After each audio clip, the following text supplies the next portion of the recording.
সর্ব সর্বপ্রথম বলি যে আমি এই ঠাকুরের কথা আমি কোথা থেকে বলবো? কারণ আমি একদম সাধারণ একটি মানুষ, থাকি কলকাতা সংলগ্ন একদম অজ একটা পাড়া গাঁয়ে। সেখানে প্রিয়পরমকে শুধু একটু ভালোবেসে তার চলনে একটু চলার চেষ্টা করি মাত্র।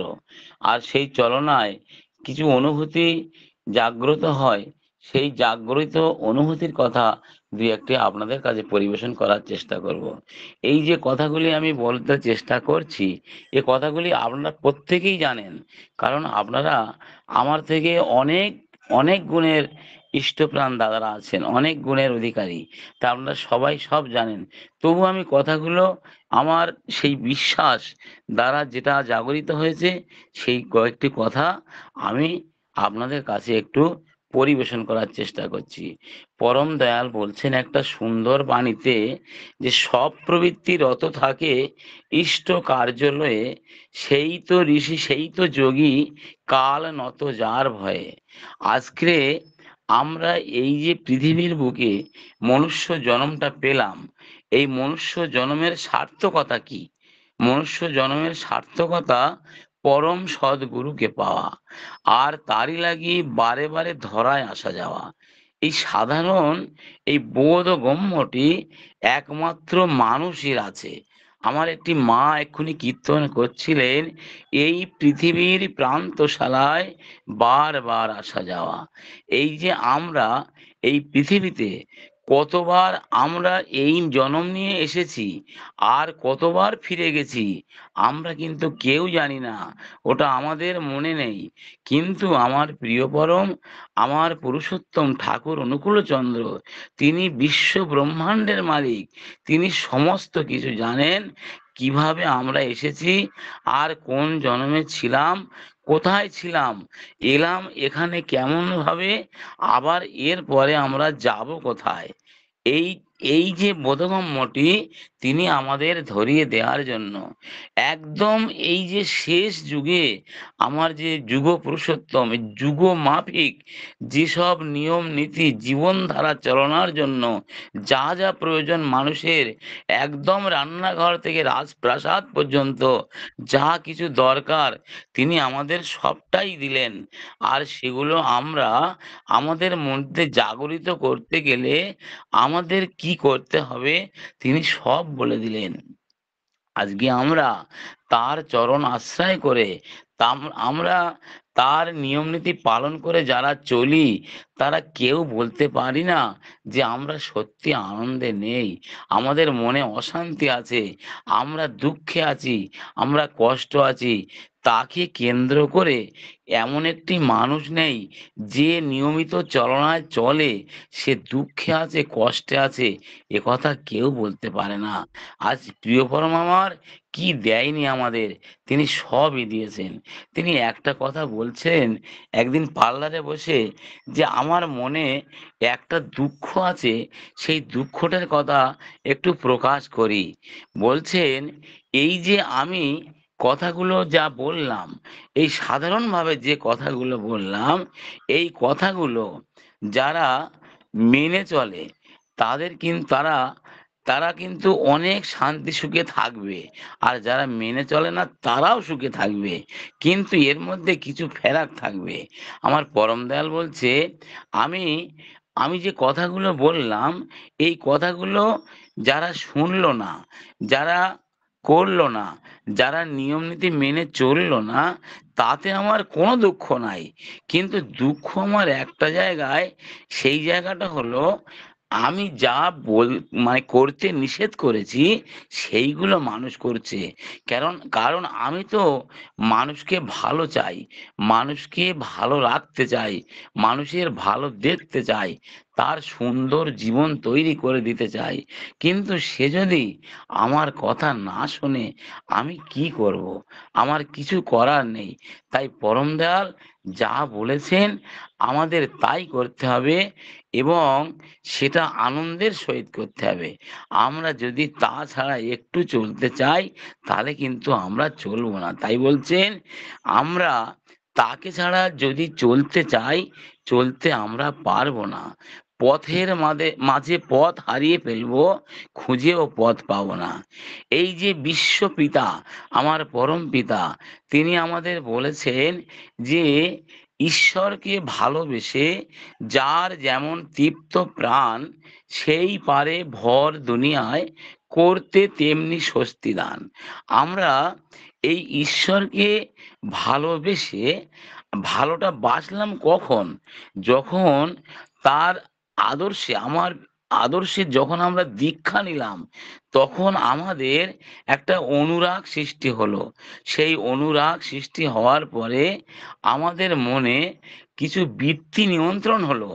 আমাদের শরীরের মধ্যে, আমাদের জীবনের মধ্যে যে প্রবৃত্তিগুলি আছে, সুপ্রবৃত্তি আর কুপ্রবৃত্তি, এই সুপ্রবৃত্তি আর কুপ্রবৃত্তি এরা আবাহন কাল ধরে আমাদের জীবনের মধ্যে একটা কুরুক্ষেত্র নামক যুদ্ধ চলছে, কর্মক্ষেত্রের যুদ্ধ।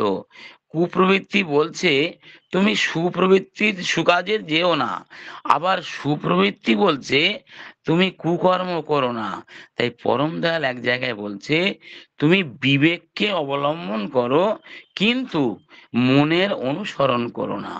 আমরা সর্বদাই আমরা কিছু কিছু কর্মের সময় আমি মনকে জিজ্ঞাসা করি, আমার মন কি বলে, আমার মন কতটা সায় দেয়। কিন্তু পরম দয়াল বলছে না, তুমি বিবেককে অবলম্বন করো আর মনের অনুসরণ করো না। উদারতা তোমাকে কখনোই ত্যাগ করবে না। তা আমরা এই উদারতা আমরা পেতে গেলে, আমরা যদি বিবেককে অবলম্বন করি, তাহলে আমরা শান্তিময় জীবন পেতে পারি। আর এই শান্তিময় জীবন পেতে গেলে আমাদের তার চরণে আমাদের শান্ত হতে হবে। আর শান্ত হতে গেলে তার চরণ আশ্রয় করে তিনি যা বলেছেন তাই করতে হবে, বিনা আপত্তিতে, বিনা ওজরে এবং পরম আনন্দে। আমরা এই যে সৎসঙ্গী পরিবার, আজকে এই সৎসঙ্গ চলছে, আমার এই সৎসঙ্গ পরিবারে আমার ইষ্ট প্রসঙ্গ করার সুযোগ করে দিয়েছে আমার শ্রদ্ধেয় দাদা। আমাকে অত্যন্ত ভালোবাসে, আমিও ওনাকে ভালোবাসি। সেই ভালোবাসার টান কর্মে আনে সবলতা, জীবনের উত্থান। আমার দেবব্রত সাহা দাদা আমার এই কথা বলার সুযোগ করে দিয়েছে। আজকে আমার জীবন ধন্য। আপনাদের মতন এত জ্ঞানী গুণী মানুষের সামনে আমি আমার প্রিয় পরমের কথা একটু পরিবেশন করতে পারছি। কেন? পরম দয়াল একটি জায়গায় বলছেন, আমার প্রিয়র কথা, আদর্শের কথা বলতে আনন্দ, শুনতে আনন্দ, তার চিন্তায় আনন্দ, তার হুকুম পেলে আনন্দ, তার আদরে অনাদরেও যদি আনন্দ হয়, তার নামে যদি হৃদয় উতলে ওঠে, আমি নিশ্চয়ই বলছি তোমাকে আর তোমার উন্নতির জন্য ভাবতে হবে না। তাহলে আমাদের এত অভয় বাণী দিলেন আমার প্রিয় পরম, সেই অভয় বাণী আমরা একটু মেনে চলি দেখি না। এই মনুষ্য জন্ম পেলাম, বহু জন্মের পরে জন্মটা কতবার হয়েছে আমরা কি কেউ জানি? এই যে বিশ্ব চরাচরের মধ্যে 84 লক্ষ জীব জগৎ আছে, তার মধ্যে শ্রেষ্ঠ জীব হচ্ছে মনুষ্য জন্ম। আর এই মনুষ্য জন্ম পেয়ে, এই স্বাধীন জীবন পেয়ে আমরা সব করতে পারি, যা খুশি খেতে পারি, যেখানে খুশি যেতে পারি, এবং যেমন খুশি তেমন ভাবে আমরা জীবন যাপন করতে পারি। আমার প্রিয় পরম কি বলছেন জানেন? যা খুশি তা করবে তুমি, তা কিন্তু চলবে না। ভালো ছাড়া মন্দ করলে পরিস্থিতি তোমায় ছাড়বে না। আমরা কথাগুলি একটু ভেবে দেখেছি কি? আমরা কিন্তু খেয়াল খুশি চলি। আমরা এই যুগে, এই কম্পিউটারের যুগে সারা বিশ্ব হাতের মুঠোয়, আমরা সব পেয়েছি। জীবন ধর্মে, আমার জীবন চলনায় আমরা কি পাইনি? আমরা সব পেয়েছি। সংসার পেয়েছি, ভালো গাড়ি বাড়ি জমি জায়গা সমস্ত কিছু পেলাম। কিন্তু আমার জীবনটা কি আমি শান্তিময়ের সঙ্গে যুক্ত করতে পেরেছি? আমরা শান্তিময়ের সঙ্গে যুক্ত করতে গেলে তার নিয়ম নীতি আমাদের পালন করতে হবে। আমরা জানি কোনো পুকুরের জল সর্বদাই দেখা যায় একটা ঘোলা হয়ে থাকে, গরমের সময় বিশেষ করে ঘোলা হয়ে থাকে। কিন্তু ওই পুকুরটা যদি বড় সমুদ্রের সঙ্গে এবং গঙ্গার সঙ্গে যদি ওই জলটা যদি সর্বদা জোয়ার ভাটা খেলে, তাহলে কিন্তু ওই পুকুরের জলটা ও গঙ্গা জলে পরিণত হয়ে যায়। আমরা আমাদের এই জীবনটা যদি সেই মহাজীবনের সঙ্গে আমরা যুক্ত করে তার আদর্শে মেনে চলতে পারি, তাহলে কিন্তু আমাদের জীবনটা সেই মহাজীবনে পরিণত হয়ে যেতে পারে। আমরা সর্বদাই চুম্বক জানি, চুম্বকটা যখন একটা লোহাকে আকর্ষণ করে, এই লোহাটা তখন মানে সে লৌহত্ব হারিয়ে ফেলে, সে চুম্বকে পরিণত হয়ে যায়। আমরা এই যে সাধারণ জীবন, এই সাধারণ জীবনগুলি যদি মহাজীবনের সঙ্গে একটু যুক্ত করে, অ্যাটাচড করে, আমরা যদি সর্বদাই তাকে অনুসরণ করে আমরা যা করব তাই তাকে সমস্ত কিছু সমর্পণ করে যদি চলতে পাই, তাহলে হ্যালো, আমাদের কিন্তু আর ভাবতে ধরছে হবে না না। কেন? জয়গুরু দাদা, কত কিছু হ্যালো, বলছেন? হ্যালো জয়গুরু, জয়গুরু। দাদা একজনের মিউট খুলে দিতে দাদা। কন্টিনিউ করেন। দাদা কিছু বলছেন জয়গুরু? না দাদা, আপনি বলে যান দাদা, ঠিক আছে।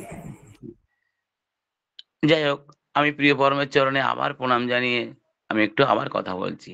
তাই আমরা আমাদের জীবনটা সর্বদাই সুন্দর করার জন্য ওই মহাজীবনের সঙ্গে যুক্ত করব। আমরা সবাই জানি আমাদের এই যে আমরা এই সৌরজগতে, আমরা এই পৃথিবীতে এই যে সূর্যকে কেন্দ্র করে আমরা সমস্ত যে ৯টি গ্রহ, তারা কিন্তু সূর্যকে বেষ্টন করে আপন কক্ষপথে সর্বদাই চলছে। তারা নিজের কক্ষপথে আপনভাবে তারা ঘুরে যাচ্ছে, বেষ্টন করছে।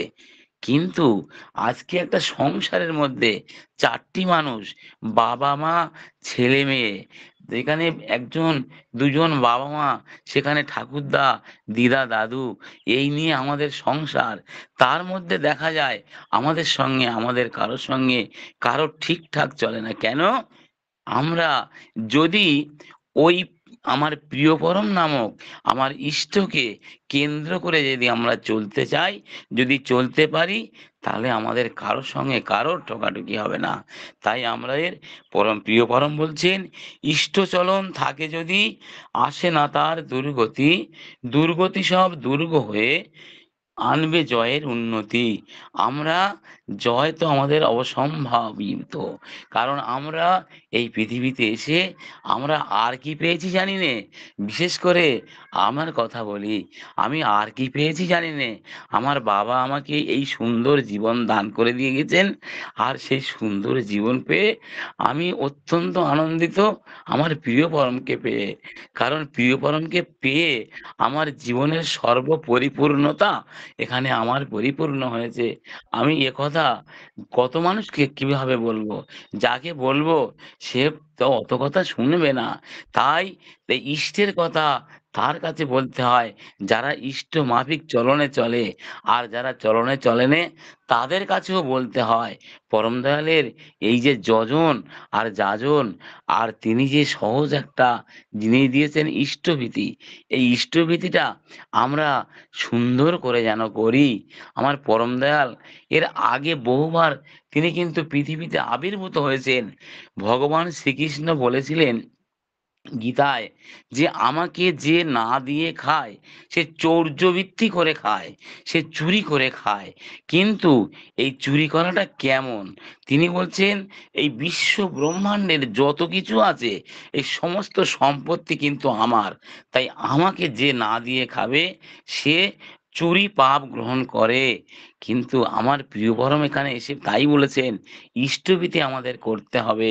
পরম দয়াল বলছেন ইষ্টভীতি ইষ্টকে দিস, করিস না তার বঞ্চনা, অন্যকে তা দিলে জানিস আসবে বিপাক গঞ্জনা। আমরা ইষ্টভীতিটা কেন দেব? কেন? আমার প্রিয় পরমকে আমি যদি আমার জীবনে বসাই, আমার অন্তরে যদি বসাই, তার ভালো থাকার জন্য, তাকে ভালোবাসার জন্য তিনি যে প্রথাটা করেছেন, আমার জীবনের জনমের আগের জনমের বহু জনম জনমের যে পাপ রাশি তিনি কিন্তু হরণ করবেন, এই কথা তিনি আমাদের অভয়বাণী দিয়েছেন। তাই আমরা নিত্য ইষ্টভীতি পালন করব। আর সেই ইষ্টভীতি পালন করতে গিয়ে অনেক মানুষ বলে আমরা তো ভগবানের সেবা দেই, ওই বাতাসা নকুলদানা ফল এমনকি কিছু কিছু রান্না করেও আমরা ভোগ নিবেদন করি। কিছুক্ষণ পরে ওই ভোগটি তুলে এনে আমরা আবার গ্রহণ করি। প্রিয়পরম বলছে না, না, না, না, ওই ভোগটা আজকে এই যে আমরা গ্রহণ করেছি, এই দিয়েছি, এটা আমরা গ্রহণ করব। তারপরে আমরা প্রিয়পরমকে কি দিলাম, তাই আমাদের ওই ইষ্টভীতিটা আমাদের করতে হবে এবং যথাসময়ে ইষ্ট জায়গা ইষ্ট সকাশে সেখানে সদক্ষিণায় নিয়মিতভাবে পাঠাতে হবে। সেটাই হলো ইষ্টভীতি। আর আমরা যদি সেটা বাদ দিয়ে আমরা অন্য কিছু করি, তা কিন্তু আমাদের বিপদ বাধা কাটবে না। আমরা সর্বদাই সেটা জানি। একটা সংসারে কোনো একটি মা বলছে, কেন বাবা, আমরা তো ইষ্টভীতি করি, কারণ ঠাকুরকে দিয়ে খাই। তখন বললাম যে মা, আপনার পরিবারে 5 জন মানুষ আছেন, সেই 5 জন মানুষের একজন আপনি ভগবানের সেবা দিচ্ছেন, কিন্তু আর 4 জন তো দিচ্ছেন না। তাহলে এই 4 জনের পাপ রাশি কি করে নষ্ট হবে? তাই প্রিয় পরম এ যুগে এসে প্রত্যেককে ইষ্টভীতি করতে বললেন। আর এই ইষ্টভীতি আমরা করলে সেই মঙ্গলযজ্ঞ আমরা সবাই মঙ্গলের অধিকারী হতে পারি। এখানে এখানে অনেক সহজ পথ, অনেক সহজ। আজকে এই যে সৎসঙ্গী পরিবারে এখানে কম বেশি 90টি পরিবার যুক্ত হয়েছে। এই পরিবার প্রত্যেকে জানেন যে ইষ্টভীতিটা আমরা কেমন করে করতে হয়। পরম দয়াল একটা বাণীতে বলেছেন, অরুণ উষার আগে করিস রাতের সকল শয্যা ত্যাগ, এই রাগেরই অনুরাগে করিস ইষ্টভীতির জাগ। আমরা কি সেটা করছি তো? আমার মনকে আমি জিজ্ঞাসা করে দেখি, আমি সেটা করি তো? এখানে বলছেন, উষায় নিশায় মন্ত্র সাধন, চলাফেরায় জপ, যথাসময় ইষ্ট নির্দেশ, মূর্ত করাই তপ। মূর্ত মানে জাগরিত করা। আমার সেই ইষ্ট নির্দেশটা আমি জাগরিত করতে পারছি তো? আমি সেই উষাকালে একদম ব্রহ্ম মুহূর্ত সময়, পাখি ডাকছে বাসা ছাড়ছে না, আমি পূর্ব দিকে একটু উজ্জ্বল হয়েছে, আমি সে সময় নাম ধ্যান করে তাকে ইষ্টভীতি করে সময়ে প্রার্থনা করছি কি? আমি মনকে জিজ্ঞাসা করি। এ প্রশ্ন আমি কাউকে করছি না, আমি আমার মনকে জিজ্ঞাসা করছি। কারণ এখানে আমি যদি আমি আমার প্রিয় পরমের মতো না হয়ে উঠতে পারি, তাহলে আমি আর কাউকে কিছু করতে পারবো না। প্রিয় পরম একটা বাণী বলেছেন, লাখ ধান্দায় মনটি ব্যস্ত, ইষ্ট ধান্দায় বইলি না। তবুও চাস বিধির দয়া, মতিচ্ছন্নে বইলি না। আমাদের কত ধান্দা, এখানে বসে আছি, আমাদের মন অন্য জায়গায় কাজ করছে, আমি এখানে চলছি, অন্য জায়গায় কাজ করছে। তাই পরম দয়াল বলছেন, তোমার যদি ইষ্ট চলন থাকে, দুর্গতি আসবে না। দুর্গতি সব দুর্বহ হয়ে আমাদের জয়ের উন্নতি আনবেই আনবে। এখানে আমরা সবাই জানি আমাদের কিসে মঙ্গল হবে, কিসে আমাদের মঙ্গল চাই। আমরা সর্বদাই প্রিয় পরমের কাছে আমরা প্রার্থনা করি, আমার একটু দয়া করো ঠাকুর, আমার একটু কৃপা করো ঠাকুর। কারণ আমি একটু দয়া, একটু মঙ্গল চাই, ছেলের মঙ্গল চাই, মেয়ের মঙ্গল চাই, পরিবারের মঙ্গল চাই। পরম দয়াল বলছেন, সত্যনুসরণ নামক গ্রন্থে বলছে, মানুষের আকাঙ্ক্ষিত মঙ্গল তার অভ্যস্ত সংস্কারের অন্তরালে থাকে। কেমন করে বললেন কথাটা দেখুন, খুব সুন্দর। আমরা পড়ি প্রতিনিয়ত, কিন্তু বুঝে দেখলাম কি কেন বলেছেন এই কথা? মানুষের আকাঙ্ক্ষিত মঙ্গল তার অভ্যস্ত সংস্কারের অন্তরালে থাকে। আর মঙ্গলদাতা তখনই দণ্ডিত হন যখন এই দেয়া মঙ্গলটার অভ্যস্ত সংস্কারের সঙ্গে বিরোধ উপস্থিত হয়। তাই আমরা এটা করতে চাই না। আমার অভ্যস্ত সংস্কার কি? আমি বেলা 7টা 8টার সময় ঘুম থেকে উঠি। পরম দয়াল বলছে, না, তোমাকে তো ইষ্টভৃতি করতে হবে ভোরবেলায়, কিন্তু আমি উঠছি 8টার সময়। আমার জীবনটা সংস্কারিত করতে গেলে, আমার জীবনটা পরিপূর্ণতায় লাভ করতে গেলে, আমার জীবনে আমার পুরুষোত্তমকে জাগরিত করতে গেলে আমাকে কিন্তু ওই সময় উঠতেই হবে। আমার একটা বিশাল বড় ব্যাধি হয়েছে, আমার রোগ হয়েছে, ডাক্তারের কাছে গেছি, তিনি ওষুধ লিখেছেন, সকালে একটা খাও আর বিকালে একটা খাও, দুটো ওষুধ আলাদা আলাদা।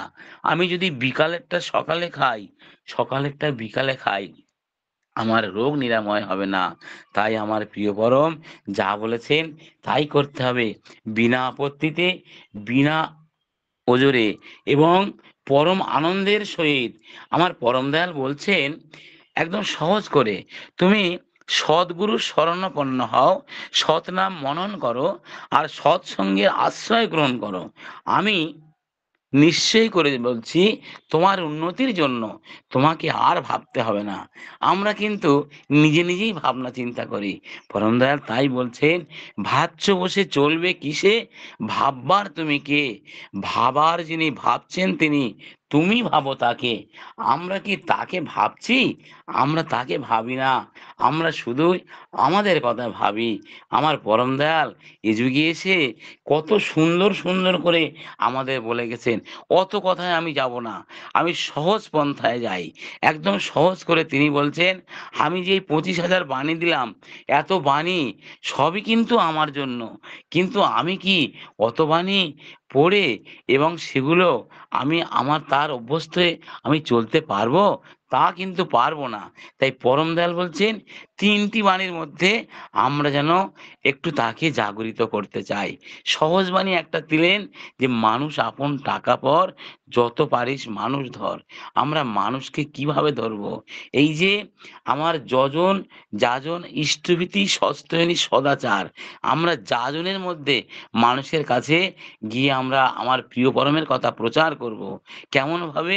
প্রিয় পরম বলেছিলেন, পৃথিবীতে আছে যত নগর আদি গ্রাম, সর্বত্র প্রচার হবে আমার এই সৎনাম। সেই সৎনামটা কার জন্যে, কাদের নিয়ে মানে প্রচার হবে? আমরা কিন্তু প্রচার করব, আমি প্রচার করব, আমরা নয়। আমি আমি কিছু মানুষকে দায়িত্ব নিয়ে তার চরণে আমি আমি প্রতিদিন কিছু মানুষকে যাজন করে তার চরণে নিবেদন করব। আর এটাই হলো আমার সাধনা। আমি যদি তাই করতে পারি, আমার প্রিয় পরম খুশি থাকবে, আমার আচার্যদেব খুশি থাকবে, আমার পূজনীয় অবিন দাদা খুশি থাকবে।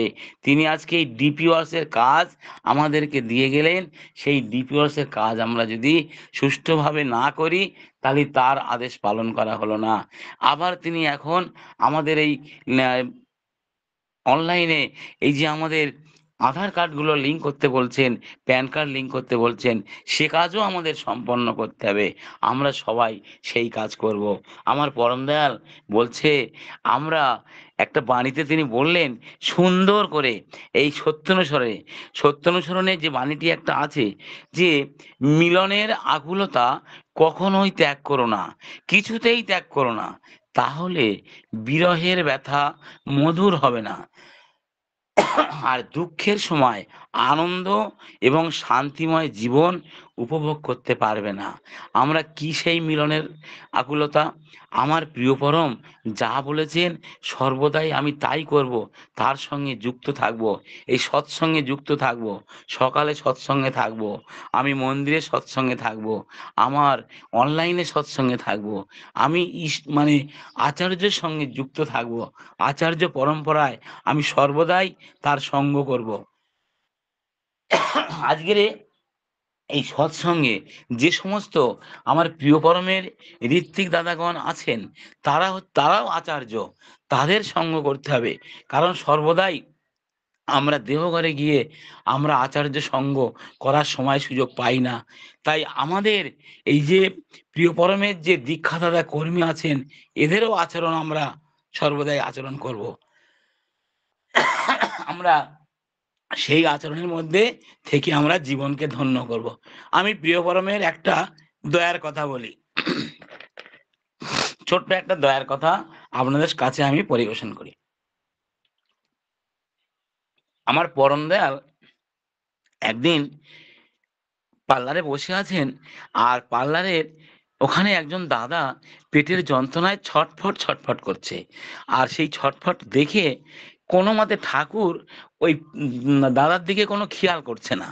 তিনি আপন মনে বসে আছেন, কিন্তু যন্ত্রণায় কাতরাচ্ছে। সমস্ত মানুষ বলছে, ঠাকুর ওই মানুষটি পেটের যন্ত্রণায় ছটফট করছে।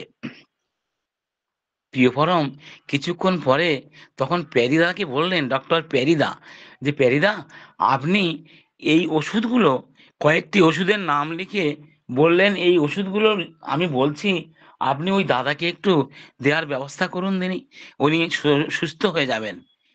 প্যারিদা একদম রীতিমতো ওই দাদাকে দেখে একটু ভাবলেন যে ঠাকুর ঠাকুর যে ওষুধগুলো লিখে দিলেন, এই ওষুধগুলো তো এই অসুখের সিমটমে এই ওষুধ লাগে না। যাই হোক, ঠাকুর তো অত বড় ডাক্তার নয়, আমি ওষুধগুলো একটু চেঞ্জ করে দেই। প্যারিদার মনে একটু অহংকার হলো। আমরা এই যে অহংকার আসক্তি এনে দেয়, আসক্তি এনে দেয় স্বার্থপরতা, স্বার্থপরতা এনে দেয় আমাদের যে সেই হিংসা, আর হিংসা প্রবৃত্তি এলে আমাদের সব নষ্ট হয়ে যায়।